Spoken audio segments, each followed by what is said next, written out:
Hello everyone. For today's recipe, I'm going to make a Puerto Rican style beans. And I'm going to do them in the Instant Pot. I'll list all of the ingredients in the comments below, but I'll walk you through what we have here. So we're starting off, I have 3 cups of dried navy beans that I've soaked in water for 8 hours in the fridge. We're also going to use some sofrito. I'll put a link to the description on how to make that below. And what I do is I freeze them in ice cube trays, put them in freezer bags, and then store them for whenever you're making recipes. I'm going to use 1 onion, a red pepper, a green pepper. I've cut that just to make it an equal amount because one was bigger than the other. And then we're going to use 4 cups of chicken stock. We're going to use some Goya adobo. I'm going to use a tablespoon of that. I'm going to use some diced tomatoes. And you notice I picked one that said no salt added. When you're cooking beans, it's important not to put any salt in it because that actually hinders the release of the poison that's actually in dry beans naturally. And that's the reason why you need to soak them and make sure that they're cooked thoroughly. I'm going to use a tablespoon of oregano. And then I'm going to use a teaspoon of garlic because, frankly, we've already got some garlic in the sofrito. And then I'm going to chop up the leaves of this cilantro. Now, again, I'm going to put a link to the description of how I made the sofrito. I had some leftover cilantro. So typically, if you've ever had some left over, you're going to find that the leaves are going to wilt and they're not going to look healthy. These are nice fresh leaves. So I gave a little tip at the end of that video on how to preserve them if you want to use them within a week. So all I'm going to use from the cilantro is going to be the leaves. And that's about 1/3 of a bunch that you pick up in the grocery store that's bundled up. And I'm going to use a 1/2 cup of tomato sauce. So this is tomato sauce that was left over. And if it's unthawed, it doesn't matter, it's going in the Instant Pot, it'll thaw out. But again, I will list all the ingredients below. So what I'm going to do is I'm going to start prepping all of these. I'm sure you know how to chop up onions and peppers. For this video, I'm going to assume that you know how to use an Instant Pot and you know how to add the spices. And again, I'm going to list all the ingredients below. So we'll just get that ready and then we'll bring you right back. At the snap of a finger. Okay, so before I start prepping, I realized I forgot 2 key ingredients. These Sazon packets.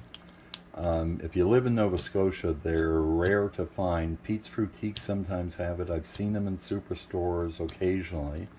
If you live in the larger cities, you can find them in Latin stores likely. In the US, they're very easy to find. I always pick up a bunch every time I go to Florida when I was traveling. And then I use a tablespoon of extra virgin olive oil before I put the sofrito into the pan to saute. So I don't really measure it. All I do is I pour enough that it covers the bottom of the pan enough so that the sofrito is not going to burn on it. And if you don't have extra virgin olive oil, you can use avocado oil. I like to use healthy oils. All of the recipes I'm making are recipes that I've used and they've worked for me before, and I've lost 80 pounds. I've gained some weight recently and I want to try to lose it again. So I'm trying to use healthy ingredients. And again, I want to emphasize the no salt. If you're putting ingredients in there, try to find ingredients like the chicken stock was no salt added, the tomato sauce was no salt added, and again, that's for your own protection when it comes to the beans. So we'll start chopping and be right back. Hello folks, we're back. So I've chopped up all the onion, the green pepper and the red pepper. I've mixed all my spices into that bowl that I can dump in. And then I put the cilantro leaves that I used into a cup so this is a 1/2 cup. So I would say, and this is not packed down, this is just held loosely. So I'd say that's about 1/3 of a cup of cilantro leaves that you'll put in. And again, not the stems, just the leaves chopped up. They're going to dissolve anyway. I've got all the liquids ready to pour in, and there's a tomato sauce, there's the diced tomatoes, and there is the Campbell's chicken stock. We also have the bean strain that we can add in. But the first step that we're going to do now, and I also want to show you how much liquid was in. So we can see it's a bit more. I'll put it onto the ounces. It's a bit more than a half a cup. So it doesn't matter. It can be a little bit more, a little bit less. Once you start tasting Sofrito, adjust it to your taste, but it's a half a cup of Sofrito that we're using in there. So if you find after you, and what I've done is I've microwaved it just enough to melt it, because what we're going to do first is saute that in the Instant Pot on saute mode. You don't need to wait for it to come to temperature. Some people say that wait for it to get hot. I prefer that it doesn't. And then what I'm going to do next is I'm going to dump all of the vegetables and the spices in there, and then I'm going to stir it up and mix that for about 5 minutes. Once it starts simmering, and then I'll come back and let you see what it looks like. So again, I'm just going to dump everything but the liquid ingredients and the beans in and start stirring that. Very important that you stir it. You don't want it sticking or burning to the bottom of the pan. Snap of the fingers. We'll be right back. So here's what it looks like after I put everything in. And again, just stir it. Keep stirring it.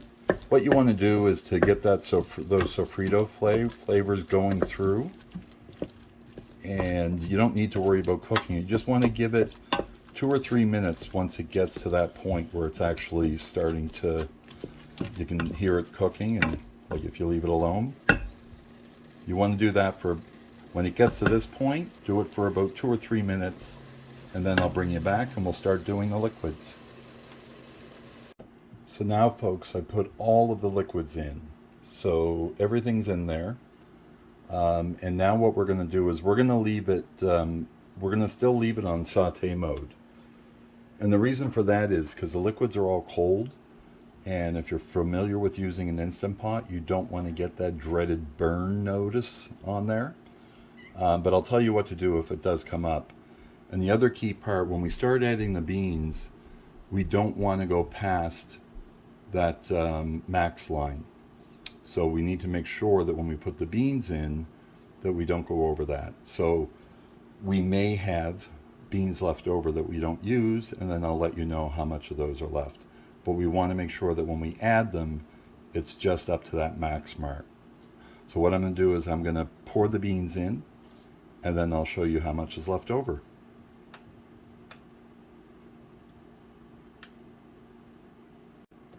Look at that, folks. The beans are added, and there's still plenty of room. So what I would suggest is that we're going to keep this going. We want to get it close enough so it's almost ready to boil before we start to pressure cook it. So what I will do is I will keep, and it's important to keep stirring, make sure that nothing's burning at the bottom of the pot. So what I'm going to do is I'm going to set a stopwatch, and I'm going to let you know how long it took to come to that temperature when we come back. Yeah, there's one more thing I want to mention, but you don't have to sit here constantly stirring it. All you need to do is, like, every couple minutes just come in and stir it, and then check the temperature. And you can see that reads 112. So water boils above 200 degrees. So what we want to do is bring it up to around 180 degrees. So once you start to see it around 180 or 185, then it's safe to put the lid on it. So I'll come back and let you know how much time that took. Hello folks. So it took about 13 minutes and 19 seconds. So about 14 minutes to get it to come up to 180 degrees. So again, this is just because I wasn't sitting here stirring it constantly. I'd say about every 3 or 4 minutes I come up and give it a stir. The important thing is, the reason why I'm letting that come up to temperature rather than starting the pressure cook right away, again, is because there's a lot of ingredients in here and we don't want it to burn on the bottom of the pan, because if you're familiar with using the Instant Pot, you don't want that dreaded burn error. So this is good enough to start. We're at about 181 degrees. Water boils at 212. So what I'm going to do now is I'm going to stop the saute mode and I'm going to set it to pressure cook, and I'll be right back.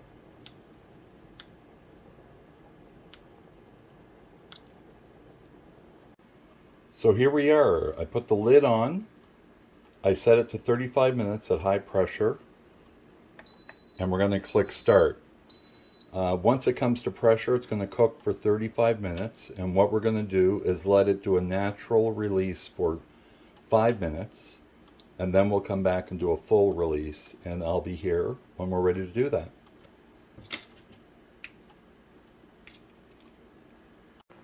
So we're back, folks. It took about 10 minutes to come to pressure. Now, if I wouldn't have preheated that first, that could have taken about 35 minutes to come to pressure. As well, you risk the chance that all of those solids are going to go down at the bottom, and then you could get the burn notice. So I said I would give you a tip of what happens, and I can't remember. I watch a lot of recipes on YouTube. And I find, like, for example, if I want to take a dish out, maybe it's pork or something that I'm making, I want to do it in the Instant Pot, I want to get different ideas of how to cook it. And one of the things I saw on the channel that somebody said about the burn notice. So what I do, and that's why I heat it up first, sauteed, if you're using a lot of liquids and you have some solids there that you're afraid are going to fall down to the bottom. The key is that once it comes to pressure, the way Instant Pot works, if anything burns or sticks to the bottom, it'll give a burn error on there. If it's already come to pressure, don't worry about it. Here's a pro tip. So once it comes to pressure, and we set this at 35, what I do is I will set a timer for 35 minutes. And then if a burn notice comes up, don't worry about it, just leave it. The way Instant Pot works is it will stop the burner from going at the bottom, and then it will kick back in again. But that's the way pressure cooking works. It'll activate the burner to keep the pressure going. Once the pressure's up, it'll stop the burner. So typically what happens, and it's happened to me before, the next time it comes back on, the burn notice isn't there, and then it starts timing again. So just set your timer and make sure that after the amount of time, typically that's gone and dealt with. So just a little tip. We'll be back once this is done and we're ready to release. Okay, folks, just doing the release. It's going to take a while. I'll be right back when it's done. So here's what it looks like when it comes out. And don't worry about the liquid ratio. We're just going to give that a stir. If you look, you can see. And then what you want to do is just test the beans for doneness. So squish them up against the side of the wall there just to make sure that it's done. And they all squish. That's good. That means that they're cooked. So there's a few options that you can do here. If you're going to use it to use rice, to do with rice, I like to thicken it up a little bit. So what you could do is you could take some of the beans out, put them in the blender, then add them back in, and then that will thicken that up so it'll be thicker.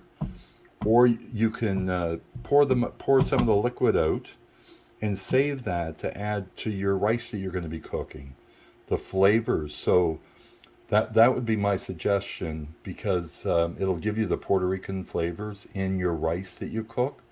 So if you strain off a cup of liquid and use that for when you cook your rice, that will add extra flavor. Or if you just want to have that extra sauce in your beans, that's okay too. So again, you can thicken them up. So what I'm going to do now is I'm going to pour some out in a bowl, and then one in a big bowl, because I'm going to eat that for supper. And then I'm going to do one in a little bowl so that I can do a taste test. And I promise I won't taste it until we do that, but I need that to cool down. And I don't want you to have to wait for that. So when we come back, we'll get started on the taste testing. So here we are, folks. We have the bowl here for taste testing. And then there's the bowl that I poured for my supper. I'll give you a closer view once I'm done with the taste test. So here we go. We're going in.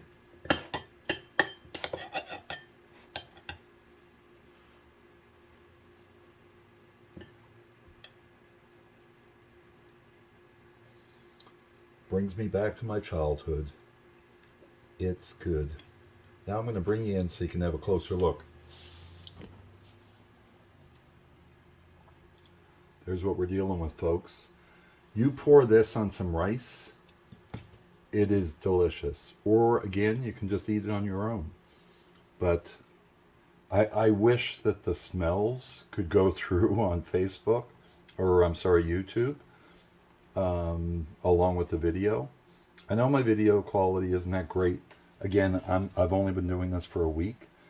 I've got some equipment ordered that's going to help with the lighting and all of that stuff. So I'm a quick learner, so I'll improve. But trust me on this recipe, it is delicious. And if you live in Canada, if you're not familiar with Puerto Rican cuisine, it'll be flavors that you've never tasted. I'd really encourage you to look at the Sofrito recipe, and I'll put a link in the description below. The next thing I'm going to make is something that I haven't made in a while, and that's going to be ice cream made with zero-fat plain yogurt, and I'm going to add frozen fruit and a little bit of honey, and I'm going to do that in the Vitamix, and we'll show you how to do that tomorrow. So thanks for watching. If you like this video and like to see more, not only recipes, but other adventures in my retirement, please subscribe and hit that notification button. Thank you for watching.